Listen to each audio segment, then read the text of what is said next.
I'm about to go on a short business trip. I decided it would be a good opportunity to go ahead and do some fish room upgrades that I've been looking at for a while. Let me go ahead and show you what I did and how it's going to make my 4 days away a lot less worrisome, and some future trips I have coming up that are going to be even longer. This is going to really help me to be away. Let's take a look. For some reason, the water level in this tank, or more specifically, the water level of the sump on this tank, tends to get low faster than the sump on my 300 gallon. Not sure why. I'm sure there's some reasons behind it, but I would find myself having to top off the sump like every week. So what I did is I installed this little mini item that you can barely make out right here. That's a sensor, and that sensor goes to a power unit. I'll show you around here on the back side. That's the power unit. Changes color when it's pumping water. Ben.o. One of the cords going down goes to the pump that's inside that bucket in the reservoir, and one of these wires goes to the sensor. And so all it does is it senses when the water level drops below a certain amount, and then it has a little pump inside of here, inside this very fancy high-tech looking bucket, and it runs water up and dumps it until the desired water level is reached. At some point, maybe I'll get some fancy acrylic unit to put here, but for right now, this bucket will do the job. I had to take out the big Rubbermaid container that I had this canister in, but I still have some rubber protection down here that would hold about 1.5 inches to 2 inches of water, and I have a water sensor so that if there's ever any kind of a leak from this canister, I'll be alarmed. I'll be informed very quickly by this loud watchdog alarm. It's a high shrill. You can hear it all over the house. So that bucket should let this aquarium run for about at least 2 weeks. That's about how often I do a water change. So I'll be able to go 2 weeks and then do my water change without having to do the top off in between, since it's doing top offs automatically and ongoingly. Now, what I had in here before, which was barely doing the job, was a little, just a little float auto top off, a very, very absolute basic unit, which I have moved to the 300. The 300 usually doesn't even require a sump top off between water changes. But just to be extra cautious, between water changes, I've gone ahead and put that unit, that's that little tower right there, I've gone ahead and put it in this sump. This is not an auto unit. This one works off of a float.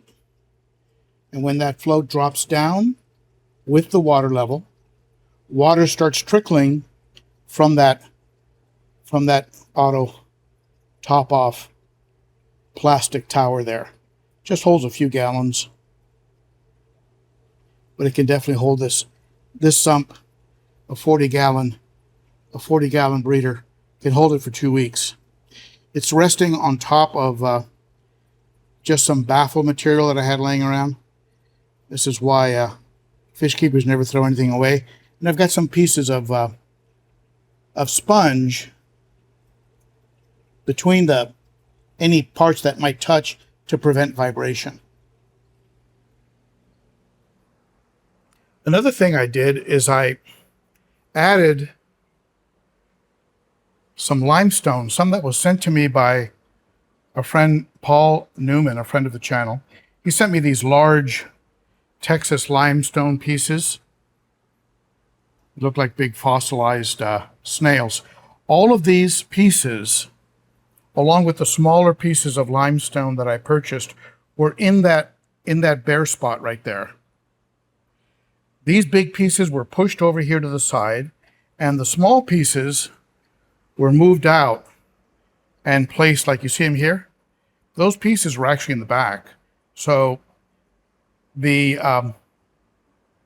fish that has claimed that back corner, the fire hat, this guy back there, he literally either picked up or pushed all of that limestone out from back there. So I'm probably gonna have to put some bigger rocks, maybe this big flat rock right here, put that back there, just to discourage him from building those nests that he then fights to protect.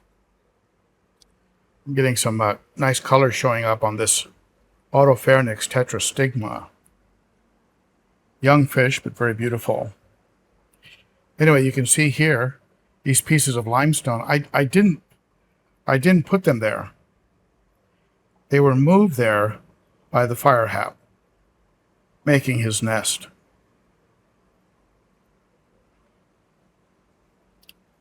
They're quite the engineers, quite the movers.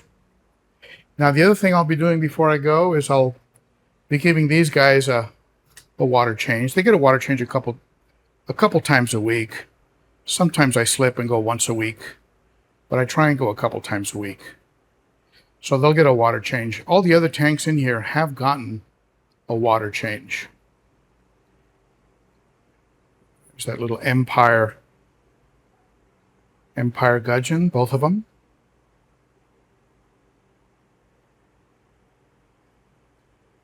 A little less shy than they were before. There's the cockatoo.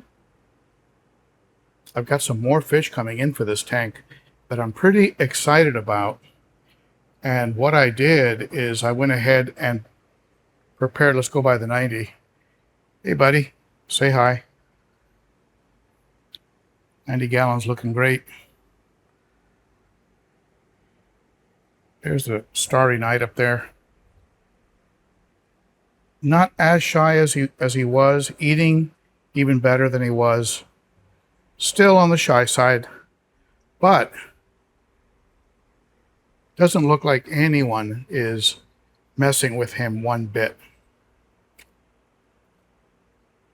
Based on his fins, color, he's eating well. There's the electric blue car. There's that beautiful green terror.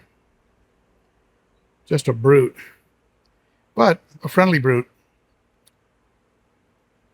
So these tanks are all ready for fish that are coming in.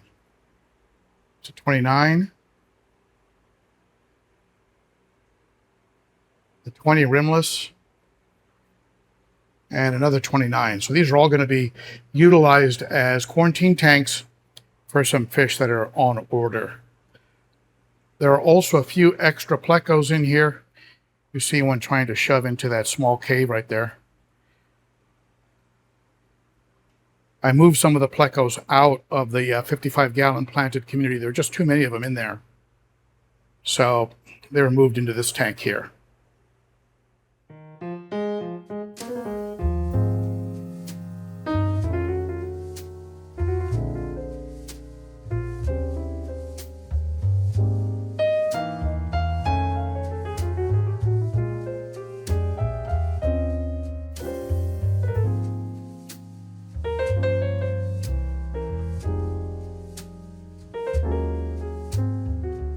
So there you have it. Just want to give you a quick update before I hit the road on what's going on. There's going to be no live stream this next Saturday.